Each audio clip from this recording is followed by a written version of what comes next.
ఇవాళ మన BMP fabrication series లో అయితే డే 14 ఈ వరకు అయితే ఎండింగ్ అయితే వచ్చేసింది. ఈ స్టాండ్ అయితే 3 పార్ట్స్ లెక్క డివైడ్ అవుతుంది. ఒక రూమ్ సైజ్ వచ్చేసి 4 ఫీట్స్ వస్తుంది. టోటల్ లెంత్ అయితే 12 ఫీట్స్. అడ్డం సైజ్ వచ్చేసి 3 ఫీట్స్.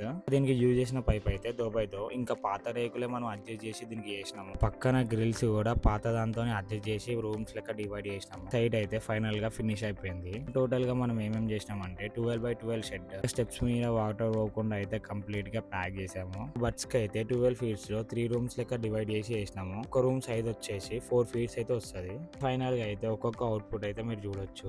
ఈ సైడ్ లో అయితే నేను ఎంత కష్టపడ్డానో ఆ కస్టమర్ అన్న కూడా అంత కష్టపడ్డాడు. నిజంగా అన్నకైతే హ్యాట్స్ ఆఫ్ చెప్పాలి. ఇక బట్స్ కోసం ఇంతగానం చేస్తున్నా అంటే అసలు షాకింగ్ గా ఉండే. టెరెస్ మీద కాదు, అన్న వాళ్ళ ఇంట్లో కూడా బట్స్ ఉంటాయి. మీకు ఫ్యాబ్రికేషన్స్ వర్క్ ఏమన్నా సరే మాకు కాంటాక్ట్ కాండి. చేసే ప్రతి ఒక్క వర్క్ కస్టమర్ అయితే 100% సాటిస్ఫాక్షన్ అవుతాడు. మీరైతే రీల్ చూస్తుంటే మా వర్క్ కి సాటిస్ఫాక్షన్ అయితే కామెంట్ బాక్స్ లో అయితే రివ్యూ ఇవ్వండి.